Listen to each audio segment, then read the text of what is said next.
Welcome back to another episode of the Dramatic Bible Reading Podcast. I'm your host, Bert Clemens. Well, today we'll be reading Acts 27. Paul is sent to Rome. And finally, Shipwreck. Now let's go to the reading.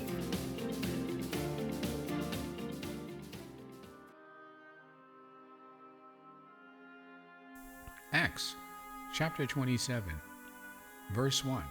Paul is sent to Rome. When it was decided that we would sail for Italy, they proceeded to deliver Paul and some other prisoners to the centurion of the Augustan cohort named Julius. And embarking in an Adramyttian ship, which was about to sail to the region along the coast of Asia, we put out to sea accompanied by Aristarchus, a Macedonian of Thessalonica. The next day we put in at Sidon, and Julius treated Paul with consideration and allowed him to go to his friends and receive care. From there we put out to sea and sailed under the shelter of Cyprus because the winds were contrary. When we had sailed through the sea along the coast of Cilicia and Pamphylia, we landed at Myra in Lycia. There the centurions found an Alexandrian ship sailing from Italy, and he put us aboard it. When we had sailed slowly for a good many days, and with difficulty had arrived off Cnidus, since the wind did not permit us to go further, we sailed under the shelter of Crete, off Solomon. And with difficulty sailing past it, we came to a place called Fair Havens, near which was the city Lasea. When considerable time had passed, and the voyage was now dangerous, since even the fast was already over, Paul began to admonish them and said to them, "Men, I perceive that the voyage will certainly be with damage and great loss, not only of the cargo in the ship, but also of our lives."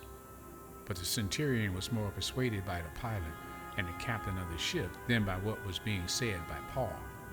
Because the harbor was not suitable for wintering, the majority reached a decision to put out to sea from there if somehow they could reach Phoenix, a harbor of Crete, facing southwest and northwest, and spend the winter there.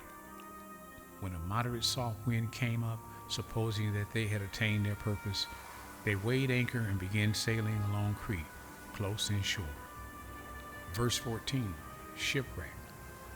But before very long, they rushed down from the land a violent wind called Eurocquilo, and when the ship was caught in it and could not face the wind, we gave way to it and let ourselves be driven along, running under the shelter of a small island called Clauda.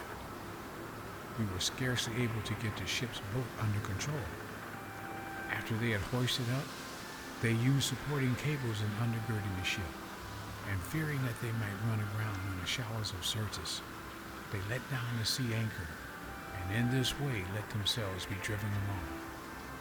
The next day, as they were being violently storm-tossed, they began to jettison the cargo, and on the third day they threw the ship's tackle overboard with their own hands.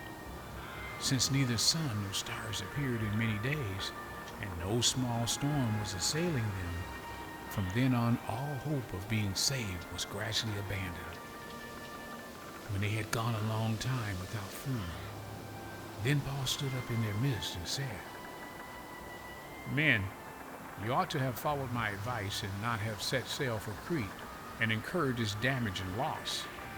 Yet now I urge you to keep up your courage, for there will be no loss of life among you, but only of the ship. For this very night an angel of God, to whom I belong and whom I serve, stood before me, saying, 'Do not be afraid, Paul. You must stand before Caesar, and behold, God has granted you all those who are sailing with you. Therefore keep your courage, men, for I believe God that it will turn out exactly as I have been told.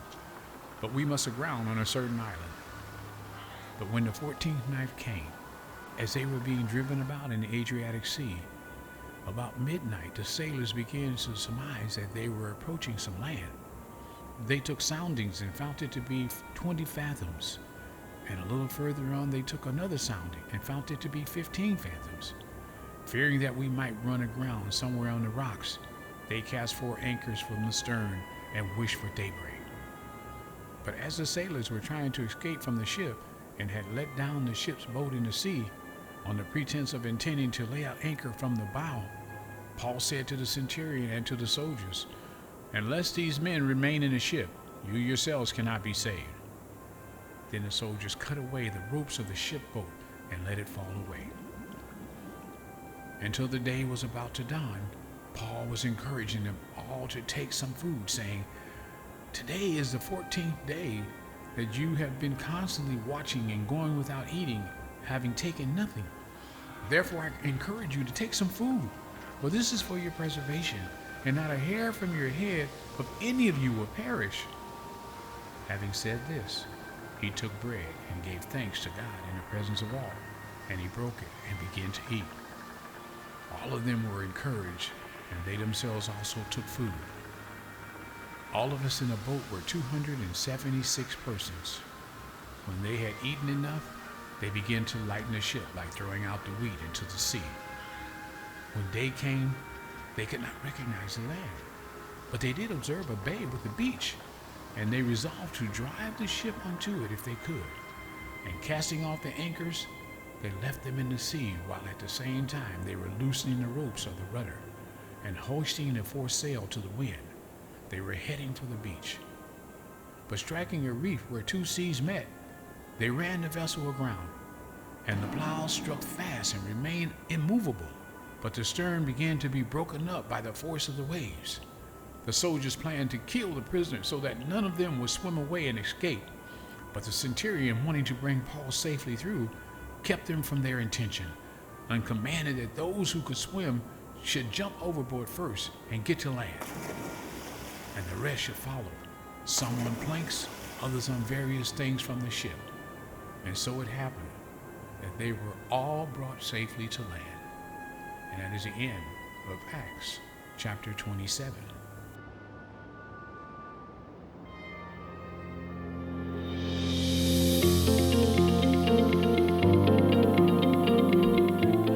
Well, that concludes another episode of the Dramatic Bible Reading Podcast. Isn't it something how the Lord's blessing and safety covers us and those around us many times? Wow, that was exciting. We've got one more chapter in this book of Acts, and then we're moving on to the book of Romans. Tell someone about this podcast. It's spreading around the world. And until next time, remember, faith comes by hearing, and hearing by the word of the Lord. I'm your host, Bert Clemens.